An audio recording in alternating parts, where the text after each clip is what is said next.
Dear shareholders, very happy to meet you all here today. I mean, a warm welcome from me as well. I'm very pleased to be here. I'm very honored to be here, and it's really a great and exciting day for me, and I hope you will enjoy it together with me. Good. So, as you can hear, I'm not a Finn, I'm a Danish citizen.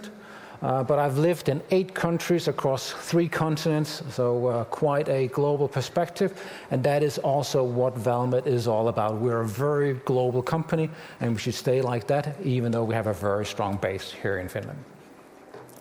Before joining Valmet, probably 2 experiences sort of really shaped me as a leader. One was spending 6 years, or almost 6 years, with Kone, a company that I'm sure you're all familiar with, one of the most innovative companies in the world, and actually just on the other side of the parking lot in Kieleniemi. So it feels really like coming back home, because that's where I got my passion and love for strong Finnish engineering companies. I also worked for a service company called ISS and led and managed more than 200,000 employees when I lived in Singapore in Asia. A very humbling experience on the other hand. During my first couple of months with Valmet, I've traveled around the world, been in all areas, most of them several times, visiting our Valmeteers and a lot of our customers, getting an input about sort of who we really are and what is it that we bring to our customers. And I have to say that it's been really rewarding, it's been energizing to get out in the business, meeting all these people, having town halls with a lot of them, and just feel the knowledge, the passion, sort of this drive for success that actually is inherent in our business. And it's still live and vivid, despite that we're a 200 and soon 28 years old company. And sort of on top of that, is very impressed with the professionalism, how we deal with customers. We never walk away. We always deliver on our commitment, no matter how hard it is. And that is really sort of a strength and an asset that we should continue building our company on.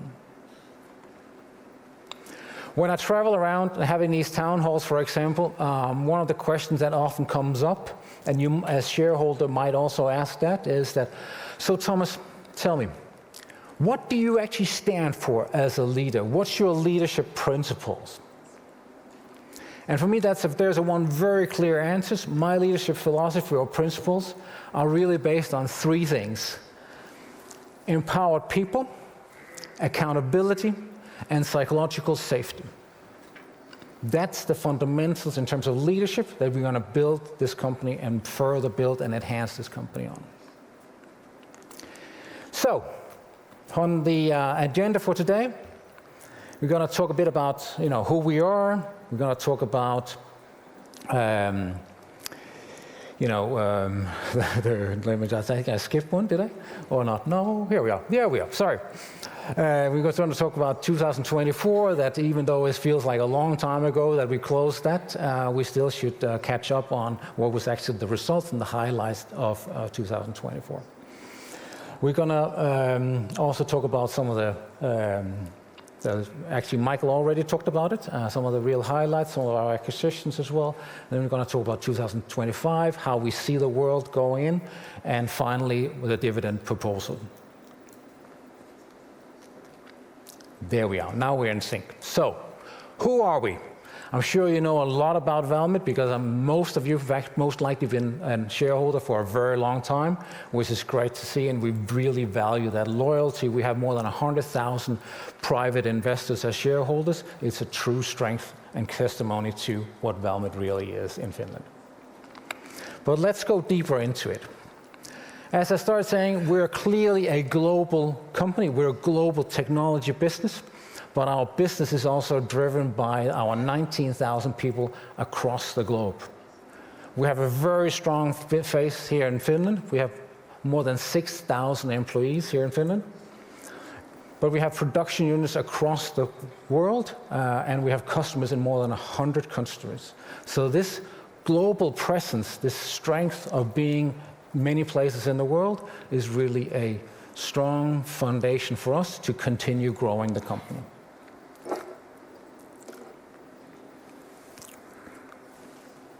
So, let me present you the executive team. You mostly know most of them from last year, because they were also here last year. But maybe just highlight two new members of the team. We have Ano Pires, who is heading up HR, but also temporarily taking care of marketing, communication, and sustainability. Then we've got Olli Hanninen, responsible for strategy. So a very busy guy these days, and we'll come back to that a bit later today. And maybe the rest of the team can just get up so that everybody re-familiarize themselves with your faces. Make sure you catch them in the coffee break afterwards, and hear about the latest things in the business and how things are going. And thank you. So, what is Valmet today? Oops. There is something wrong with the technology here. You're not seeing the same thing as I'm seeing.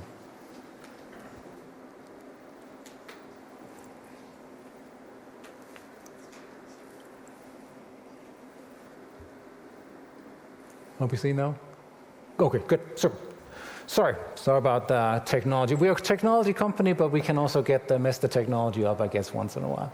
Apologize for that. Good. So what is Valmet today, and what is our offering? I mean, we have this very global customer base, varies across different process industries. We're the leading global developer and supplier of process technology and automation services for the pulp, paper, and energy sector. With our automation and our flow control business, we also serve a wider variety of process industries and chemical companies. Our research and development aim to create new technologies, products, and services that address customer needs and help respond to some of the global or big global challenges that we're facing today. Some of them meaning, efficiency of raw materials, reducing water consumption, reducing energy consumption, reducing emissions, and really sort of think about how can we get more out of what we already have. Our R&D development actually carried out mainly here in Finland, but also in Sweden. But we have a total 34 research and development centers across the globe, employing close to 600 people. And every year, or last year, we spent 123 million euros on R&D. So really trying to keep that technology edge being in the forefront of the development.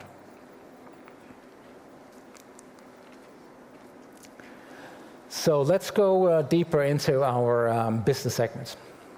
The process technology segment consists of pulp and paper, or pulp and energy, and the paper business lines.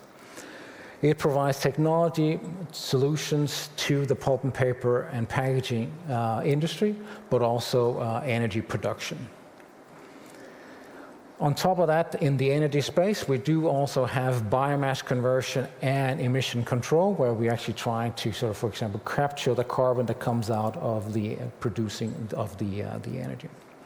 One of the highlights in 2024 when in process technology was that when we secured this landmark project, Arauco, where we're going to deliver a full mill in Brazil, and we're going to come more back to that later on today. One of the other things in that project that we're particularly proud of is that it's actually basically all our technologies in one place, including automation and flow control. So in that sense, it becomes sort of, you want to go one place in the world and see what can Valmet really do. This is the place. This is a complete showcase of our sustainable technologies and really sort of how we can enhance our customers' performance going forward. As you can see, probably no surprise to you because you've probably followed the company for years. We are really a strong position in this market and basically a number one or number two in most markets when it comes to this. On the service side of things, we do service our customers with very flexible and fit-for-purpose services throughout the life cycle of the equipment. And we really try to sort of, with our service operations, to see how can we improve the process performance, the reliability, extend the life of the technology for the customer, so they're not just buying an amazing piece of equipment or solution or production piece, but we actually make sure that it performs as best as possibly can throughout the life cycle. And that life cycle can be 25 years or even longer. Here we're clearly the market leader in most of our markets, also across the globe as well. So, an important point with service, I think, and one of our strong selling point of value proposition is that we can actually take care of the equipment throughout and really optimize the performance of the equipment. Automation. Our automation segment consists both of our automation systems, but also on flow control. In flow control, we, as well as automation, we deliver a wide range of services. In automation, we do from single measurement of certain things to actually controlling a full process, a full mill or a whole plant, or even a vessel that we could see outside for coming in close, or is it over there? You see the cruise ships or the ferries coming in. Clearly, I mean, our legacy coming back, use those 227 years from the shipbuilding industry really continues today. So we can actually have, or we are actually operating a full vessel, doing all the controls in the vessel. Operating, it would not run without our system. I was just traveling to the US a few weeks ago and actually visit one of these second largest cruise ship in the world that is controlled by our system. And I was in the control room, and it was just truly amazing sitting there with the operator of the ship who said, "You know what, Thomas? I've been on different ships, but this is just the easiest system to operate, and it just functions flawlessly, and we're so happy about it.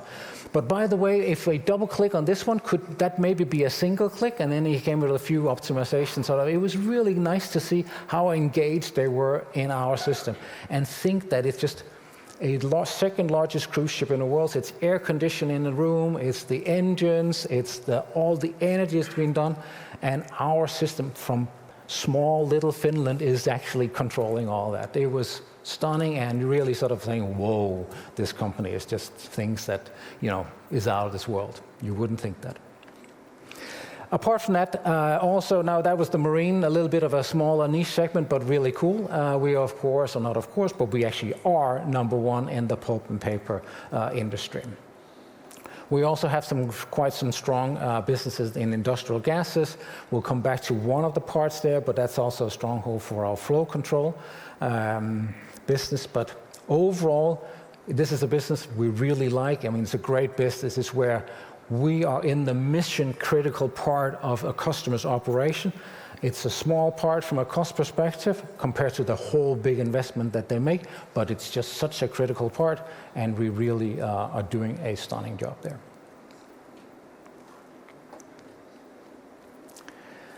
Also, this year is the first time we've actually published our sustainability statement according to the Corporate Sustainability Reporting Directive, also known as CSRD.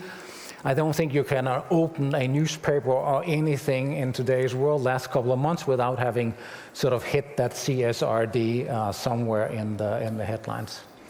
And I have to say, and Rita is here, who heads up our sustainability work. The team has done a stunning job in actually, making this report a reality, measuring all the things, and having done that in a smooth way. That's not a given. It is a massive task and really a big thing to do for a company even of our size, maybe in particular for our size.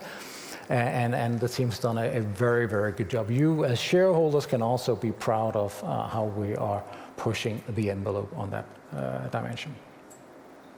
I'm also personally very inspired by our climate program and our long-term dedication to drive decarbonization, both for ourselves, but maybe even more so for our customers, because our customers are actually the one burning 95% of that carbon when you think from a life cycle perspective. So driving their ability to run a less carbonized production is clearly of a benefit to them and in particular to the planet. When we look at our own production and our own footprint, we have set a target of reducing with 80% with the 2019 baseline. That was actually when Mikael joined. So Mikael, maybe it was your baseline. And then right now we're at 49% reduction, so more than halfway there. Really a good work that has been done so far. And of course, part of that is actually also to work with our suppliers. So we've engaged with more than our 200 largest suppliers who drive more than a third of our carbon emissions. Actually, to work with them to how can we improve our overall supply chain together. But as I said with the CSRD, actually the most important work and where we can have the biggest impact is on the 95% that is being burned at our customer site. That's how do we develop technologies that can reduce those emissions and produce completely fossil-free, and that is actually possible in today's world. And you see, we're not the only one who's noticed that. Actually, also a lot of external recognition for that. EcoVadis, Dow Jones Sustainability Index. Really nice to see, and maybe in particular for the team who's working so diligent with it, that there's external recognition and coming in and saying, well, job well done, you're best in your class. So, we're 225 or more than 25, 227-year-old company, long legacy, started with a shipyard. We need to make sure we take really good care of this company. That's why we've started some work end of last year to renew the strategy. That's also when Ollie joined in October last year. So then we've initiated, we're saying we need to renew our strategy for Valmet. So what is that? Where do we actually go and where should we go next to make sure that we can hand over an even stronger business when we once leave the company or retire than when we took it over. So we've said before that our strategy will be communicated on the 5th of June at the Capital Market Day, which will take place at that. And the focus really is to think about how we define our future growth areas, how are we going to grow the existing business, and how we're going to simplify the ways we're working and drives efficiency throughout the organization. This is a business that goes up and down in cycles, but it's very important that we can manage those cycles so we also have an efficient production capacity when we're in lower cycles, not just when it works super well when we are in higher cycles, right? So how can we add flexibility and efficiency into that? And that work is ongoing. We just had a very good discussion earlier this morning about it. Really excited about it, and I think the changes that we're planning, the focus we're planning, the priorities we're planning will create a lot of value for our customers throughout their life cycle, but therefore also for Valmet and therefore also for you shareholders. It's going to be a strategy that is really focused around instead of having many priorities, we're going to have a very sort of tailored focused priorities for different business units, so horses for courses. So let's just have a little bit of a flashback of 2024 and go through the highlights there. Let's start with the financials. Order received, like Michael said, it increased to a new record. Of course, very visible and very much driven by this landmark order from Arauco worth over €1 billion. However, I would also say overall the market was characterized by being quite challenged when it comes to the pulp and paper industry. But with the Arauco order, which we also secured a very strong order backlog, close to 4.5 billion, which gives, I would say, a good starting point for this year, but maybe also a good starting point into the next year, as Arauco will be finalized in the first half 2027. Despite that increase in orders received last year, our net sales and comparable EBITDA did not grow. It was in line with our guidance, as we indicated earlier to the market, but we didn't manage to actually improve, which we normally would have the ambition that we want to do. Margin was 11.4, which is the highest ever in the history of at least the new Valmet, the new stock-listed Valmet 8 years ago, or 11 years ago. It was driven primarily, I would say, with business mix. We had more service, more stable business, more automation, more flow control, and less of the process technology.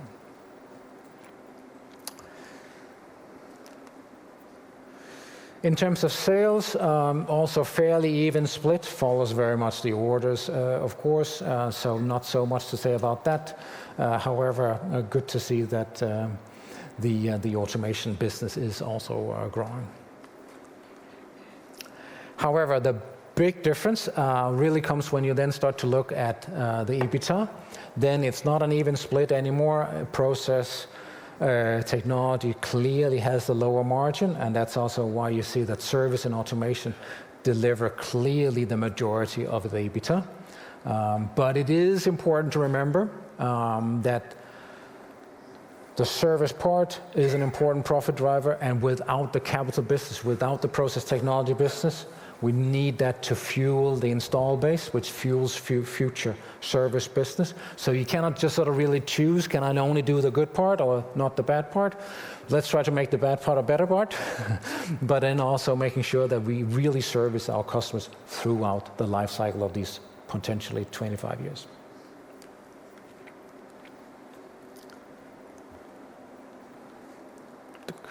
There. Good. Just to give you a full picture of the key figures and how they compare to 23, I don't want to go in detail as we already touched upon many of them. However, as you can see, orders received grew 18%, order backlog up 12% compared to a year ago. Comparable EBITDA did decrease 10 million, which is, I would say, disappointing. Not where we were aiming, but we do need to, and that's also going into the strategy work, how do we make sure we get an efficient production base and an efficient organization, and also when we have lower cycle business times.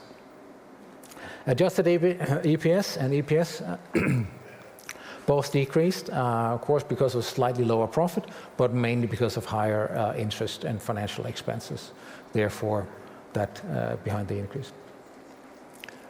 I would say, though, on a very positive note, great to see strong cash flow, new record, over €500,000 or €500 million. Really nice to see the quality of the earnings. It just shows that we have that cash conversion ability also in the future, and it continues going strong. And I think that is sort of one of the, I think, the key takeaways for me in this P&L is strong cash signals strong earnings, quality of earnings, and therefore also a good business going forward. Let's talk a bit about some of the highlights outside of the financial numbers. Michael also alluded to it. We launched one of the biggest events was that successful launch of Valmet DNA E in our automation business. True innovation, really the next generation on industrial automation system. You probably saw that we came out with a stock exchange release or press release yesterday on it as well. Very important step in our strategy of growing automation business, also outside pulp and paper industry, across different process industries globally. So this is a fully web-based process control system, new cybersecure architecture, and really some advanced analytics built into it, which means that the customer, with our help, can really improve their operation, their efficiency, their productivity, the sustainability, using resources more effectively, but also some of the safety on site as well. It also means that they can actually operate some of their production with fewer people, which is also an advantage for our customers because they find it harder and harder to find skilled people who can actually operate this system. So a clear, significant milestone, which we're very proud of, and Emilia and the team has done a really good work there, and hopefully we'll bring that to the marine business as well, Emilia, soon. There was a pre-teaser of advertisement, so stay tuned. Good. Another thing in the automation business, we did in 2024 also complete the acquisition of process gas chromatography and integration business from Siemens AG. Siemens didn't feel that they were the best owner anymore, so they carved the business out and we acquired it. Main locations are in the US, Germany, and Singapore. I've actually visited both the US and the Singapore site. We had a deep dive when I was in Houston a few weeks ago there as well. Really happy with it. Fits very well into our automation business. Actually, you would almost think that it was something that we've always done because it seemed like very much close to our roots. And we have a very strong business that's really the market leader in the area of measuring the chemical composition of gases and evaporable liquids in all stages of a chemical production. So something really nice to see. Also on the acquisition side, August 2024, we completed the acquisition of Demut, a provider of wood handling technology and services in Brazil. 2 manufacturing facilities in southern Brazil in the state of Rio Grande do Sul. We welcomed, was it close to around 400 new Valmetiers to the business. Very nice to see. But what it really was, one of the key reasons for it was that it really strengthened our ability or our technology in wood handling and the wood handling offering for the kind of trees that grows in Brazil.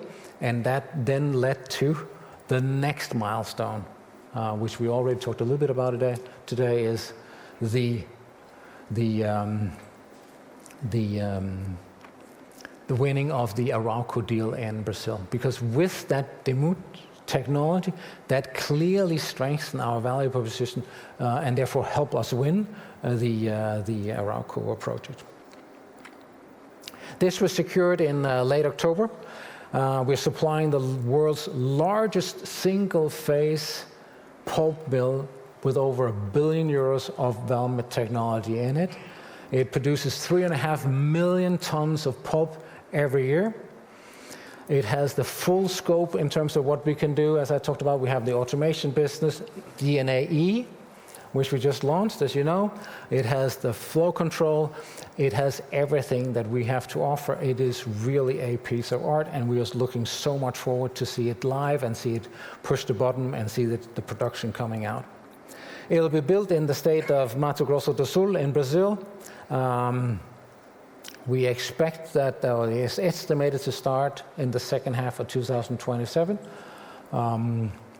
I would say there might be some questions on it. So far, so good. We're really on plan in terms of planning, in terms of signing up all subcontractors, getting ready.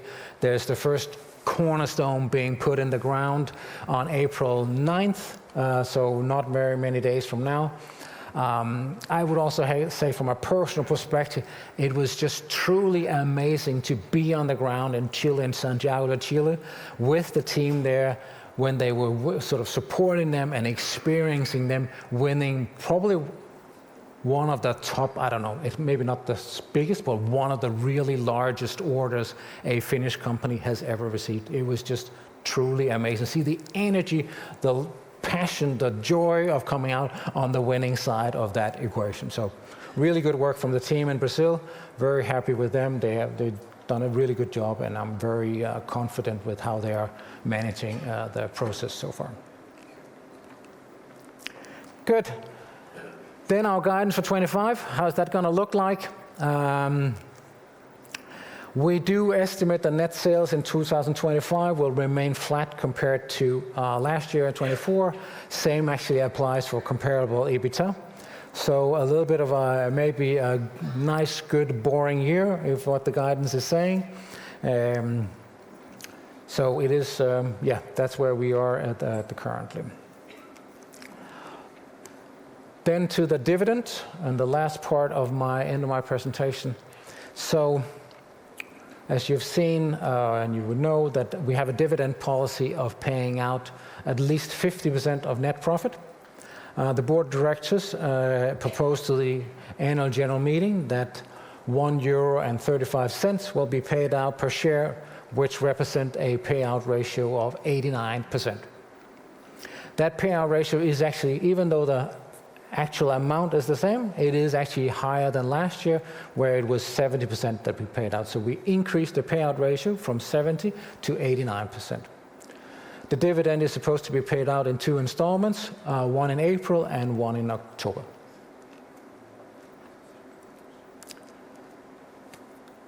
Then there's nothing more to say than I just want to say really thank you very much. I am, thanks to the board for showing me the trust. I'm very committed to making Valmet a future success for our Valmeteers, our customers, and of course at the end of the day, when that is successful, then you, our shareholders, will also have a successful year out of that. So really looking forward to the opportunities that lies ahead, and I'm confident that Valmet will continue to thrive and be a great company also in the future. And then I just want to extend a thanks to the executive leadership team, but also to the, maybe even more so, sorry ladies and gents, to the 19,000 Valmeteers across the globe who've really done a stunning job in 2024. Thank you very much.